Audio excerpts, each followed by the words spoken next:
लोग को कि हमारा मूल सिद्धांत में शिक्षा है। जैसे कि सबको पता है कि बाबा साहब ने भी बोला था, जो ये शेरनी का वो दूध है, जो पिएगा वो दहाड़ेगा। आप लोगों को सबको पता है ना कि जो पिएगा वो दहाड़ेगा। लेकिन हमारे इस समाज में के लड़के पढ़ने में कम फोकस कर रहे हैं। ज़्यादातर उन लोगों को पता है कि हमारा समाज जब तक पढ़ेगा नहीं तब तक बढ़ेगा नहीं। हमारे समाज का जो अभी जो चल रहा है,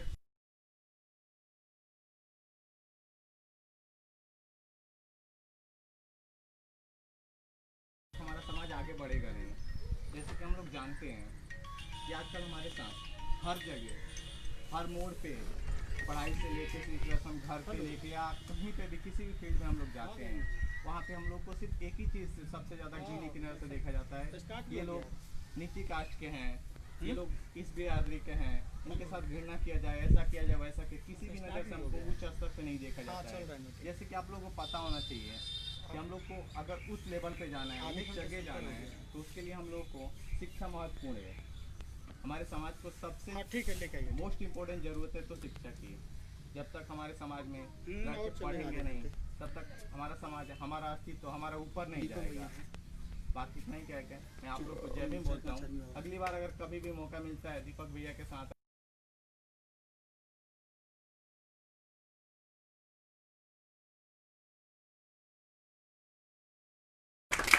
जितने लड़के बोल रहे हैं सबका नाम नोट कर लीजिएगा। वाइटमैन भी आप भी आके बोल दीजिए। तभी ठीक नहीं है, बैठ के ही बोल दीजिए। एड्रेस कर दीजिए, क्या हो गया? चलिए ठीक है। सरिता कुछ बोलेंगी? हेलो हेलो, आ जा दीजिए। आप लोग बोलिएगा, जैसे आप लोग बोल सकते हैं लोग। अरे महिला सशक्तिकरण के बारे में तो बोलिए लोग। 50% का पावर तो उधर ही है, तो डिपार्टमेंट ही अलग है।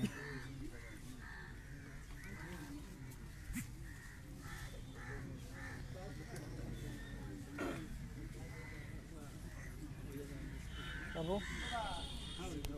अभी भी स्टार्ट करना है, किसी को बुलवा दो। कोई बोलने वाला है? हेजिटेशन तो स्टार्ट करो। आचार्य जी, आचार्य जी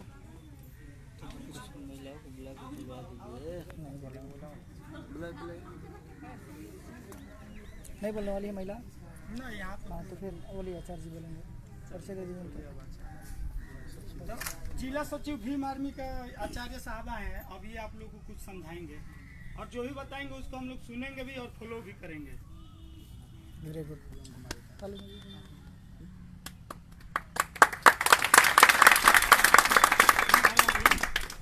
हिंदी में बोलिए, हिंदी। इस सभा के अध्यक्षता कर रहल हरिराम जी बौद्ध, संचालन कर रहल योगेश जी,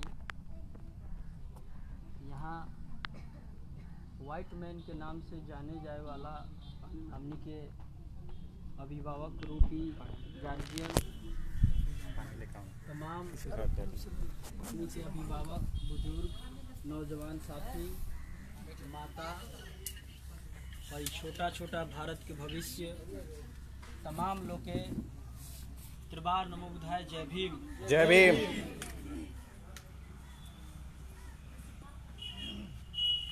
आज 2020 चलता। 2020 में हमनी के का देखे के मिलल हा। माता लोग पर हम बात करते, माता लोग ध्यान दे के सुने के हुई हमार बात। अगर कुछ गलत होके तो वो खड़ा होके कहें कि तू बाबू गलत बोलता रहो, तरा में ना बोले के चाहिए, क्योंकि रउआ लोग के बीच के हम बेटा बानी, रउएशन हमनी के महतारी बानी, अपन गहना गुड़िया बेच के हमनी के पढ़ैले बानी, तो रउआ बीच आयल बानी ताकि हम एगो महतारी के संदेश अपना महतारी तक पहुँचाएँ, एगो अपन संदेश बाबा साहब के संदेश रउआ सबके पास पहुँचाएँ, ताकि बाबा साहब जो सपना देखत रहनी, जौना सोना के चिड़िया के बात होत रहे, जौना विश्व गुरु के बात होत रहे, जौना समय में हमनी के घर में सोना के थरिया होखे ओमे खाना खाई स, वो समाज के स्थिति आज 2020 में भी काहेगा बा। बहुत बड़का विषय बा। ए विषय वस्तु पर हमनी के चिंतन कर जरूरी बा। उस जमाना आज भी सामने याद आवेला, लौकेला, जब चचा लोग के माता जी के सामने हमनी के यही समाज में आदमी कितना छुआछूत के भावना से हमनी के देखा था। हमनी के पढ़े के अधिकार ना रहे, हमनी के सही से अपना महतारी के पास एगो कपड़ा लुगा ना रहे, रहबो कल तो में फाटल चिटल पेवन लगा के पेन के क्यों गुजारा करे लोग। मुअल मांस खाओ, साफ पानी पिए का अधिकार ना रहे। आज कौन ऐसा घर बा जौन में 5 सीट कपड़ा ना होई हर आदमी के, सोना चांदी के व्यवस्था ना होई, झोपड़ी से करकट और करकट से महल ना बन गई होखे। हर नौजवान के पास अच्छा अच्छा कपड़ा बा। थोड़ा सा ध्यान दे के हमनी के सोची सा, उस जमाना में जब हमनी के परछाई से लोग घृणा करे, जब हमनी के समाज के सम्मान से लोग ना देखे, आखिर के ऐसा लोग रहे जेकरा बदौलत आज हमनी के पढ़े के, स्वच्छ खाना पानी पिए के, निमन घर के, नौकरी में व्यवस्था के और सही से अपन बात कोनो समाज में रखे के अधिकार कैसे मिल गई, ये बात के सोचे के बाद। लेकिन हमनी के बात के ना सोचे नहीं सर। सावन चढ़ गइल बा, सावन चढ़ गइल बा, 2020 में कोरोना माई आ गई। कोरोना माई आ गई नु, देखी कितना मने हमनी के मूर्ख बानी स कि कोनो बीमारी अब तो ओकरो के माई या देवता बना देता। कितना गलत हमनी के सोच बा। दुनिया एकरा के बीमारी कहता, हमनी के एकरा के माई कह देता नी सब। हमनी के बीच के तमाम माता लोग जे नइखे समझत, कोरोना माई के 9 गो लड्डू 9 गो लवंग का कहाँ गड़ा गई, बेचा गई, देखा गई। वो घरवा में अगर कोरोना माई आ जास तो घरवा के का हाल होई, ये बात के सोचता नहीं माता जी लोग। ते बीमारी है, ई कोनो देवी देवता ना है। आ देवी देवता के मतलबो हमनी के गलत बुझ गइल बानी। तो देवता के मतलब होला देवे आला। रउआ लोग के 60 साल 45 साल 35 साल उम्र हो गई, लेकिन जवना रउआ देवता के पूजा कईनी उ का रउआ के देवले बा, ई बता। अगर इस समाज में हम बैठल बानी तो इस समाज में बैठल लोग देवता बा, कुछ ना कुछ ज्ञान दी। व्हाइट मैन साहब अपन अनुभव देम, वो चीज से हम प्रेरणा लेम, अपना जीवन के सार्थक बनाएम। कुछ ना कुछ हमारा जीवन खातिर बात करके जाई, वो चीज पर हम चलम, हमारा जीवन सुखमय हो जाई। बुद्ध यही न कहले बानी। तो हमनी के जरूरत बा अपना बुद्धि के सही तरीका से इस्तेमाल करे के। आज है समाज हैगा बा, तो एकर मुख्य कारण के बा। अगर ई समाज ई संपन्न बा, अपना दरवाजा पर बैठा था कुर्सी लगा के, एकर के मने स्रोत बा।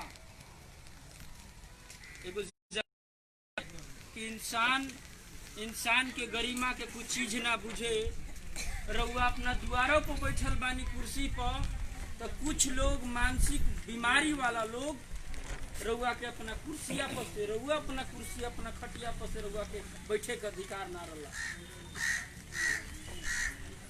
ये तमाम चीज के अगर केहू देवे ला अगर बा तो देवता के बा बाबा साहब भीमराव अम्बेडकर। बाबा साहब भीमराव अम्बेडकर ना रहती तो रुआ पर यदि अत्याचार होता तो राउर रिपोर्ट ना लिखाई तो रुआ खाती थाना पुलिस ना आई तो रुआ न्याय देवाए खाती।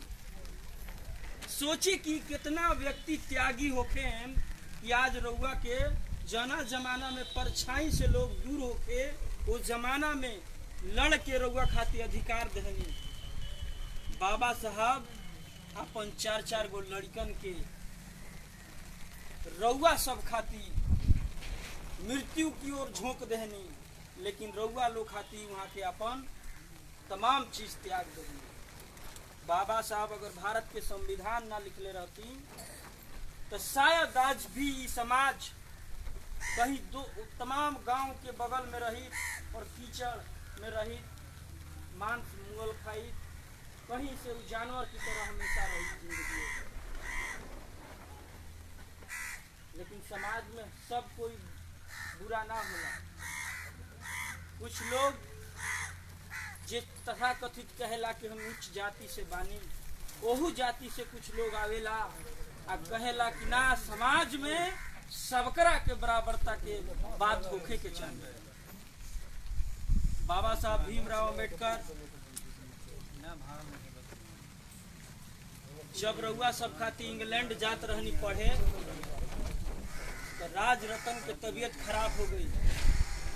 उतना बड़ा त्यागी है देश में केहू नहीं थे। तबीयत खराब भइल तो माता रमाबाई कहनी कि अम्बेडकर साहब रउआ जा तनी विदेश और बेटा है तबीयत खराब बाई मरे के कगार पर बा। गांव के लोग बोले लागल तो बाबा साहब भीमराव अम्बेडकर का कहनी कि आज हम इंग्लैंड ना जाई पढ़े, आज हम अमेरिका ना जाई पढ़े तो हो सकता कि हमार बच्चा बच जाई, ओकरा के बचा ले। लेकिन अगर हम पढ़े ना गईनी तो हमार करोड़ों लड़का मर जइहा स, या करोड़ों लड़का जानवर ऐसा जिंदगी जिहा स। बाबा साहब अपना बेटा के मरद छोड़ देनी और चल गनी इंग्लैंड पढ़े। वहाँ से आईनी तो रउआ लोग के तकदीर लिख देनी। आज बाबा साहब यही अपना बेटा लोग खाती तमाम त्याग देनी। आज बाबा साहब के लोग बेटा बाबा साहब के तन को बात नहीं माना। रउआ लोग के पढ़े के अधिकार ना रहे देश में, रउआ लोग के समाज में बैठे के का छोड़ी अपना दरवाजा पर अपना कुर्सी पर बैठे के अधिकार ना रहे। ये तमाम चीज के जब बाबा साहब भीमराव अम्बेडकर और देश के महान पुरुष लोग दे दहल रउआ के तो रउआ सब वहाँ के भुला गई, तथा कथित पाखंडवाद में चल गई। लेकिन जरूरत बा कि अगर ये देश के रउआ लोग में सपना बा, रउआ लोग के सपना बा कि हमरो बेटा है देश के इंजीनियर, डॉक्टर, कलेक्टर, मास्टर, मंत्री, सांसद बनो, तो महान पुरुष के रास्ता पर चले के पड़ी। वरना वो दिन दूर नहीं थे जवना दिन के रउआ लोग देखले रहनी वो पुनः दिन वापस आ जाई। अब केहू ना बचा पाई रउआ सबसे। अगर आज रउआ लोग पर उत्पीड़न होला तो रउआ लोग कहे नहीं कि हम चमार हई, हम दलित हई, हम महादलित हई, तो हमारे SC एक्ट लागे के चाहिए, हमारे SC ST एक्ट लागे के चाहिए। तो बाबा साहब के कानून में बनावल एक्ट ना रही तो रउआ सबके कौन सुरक्षा ना मिले। और समाज में जो सामाजिक लोग बा चाहे कोनो जाति धर्म समुदाय से काहे ना होके, अगर वो लोग अगर जिंदा होके रउआ सबके आवाज ना उठाई तो ये समझ ली कि आजो रउआ गुलाम बानी। है कि बैठल बानी रउआ हक के लड़ाई केहू ना केहू ये देश में लड़ाता। हर 5 मिनट 4 मिनट 3 मिनट में रउआ संग जाजती होता। ये समाज के माँ बहन के संग बेइज्जती होता, हत्या होता। ये बात के समझी, रउआ सब जागरूक ना होखे। हर घर के अगर महिला जागरूक हो जाओ तो घर के कल्याण हो जाए। लक्ष्मी कहीं मंदिर में रहली, लक्ष्मी के हो?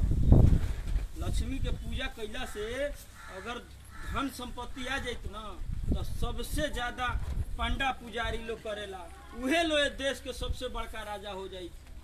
अनिल अंबानी ना होते, टाटा बिरला लोग ना होती, कोनो बबे जी के नाम रही। ये बात से सोची, लक्ष्मी तो रउआ स्वयं बनी अपना घर के। तो रउआ जब अपना आप में बदलाव लियाएम, लइकवा के सही दिशा देम, लइकवा के संस्कार देम कि बाबू दरवाजा पर केहू आवे तो सब केहू से सम्मान से बोले के बा, सब केहू से इज्जत से पेश आवे के बा। केहू के रे तू ना करल जाला, जी से बोलल जाला, आ नियम से पढ़े जाए जाला। तो घर में एकदम लक्ष्मी परिवर्तन आवे के बा। लेकिन हमनी के ना समझनी से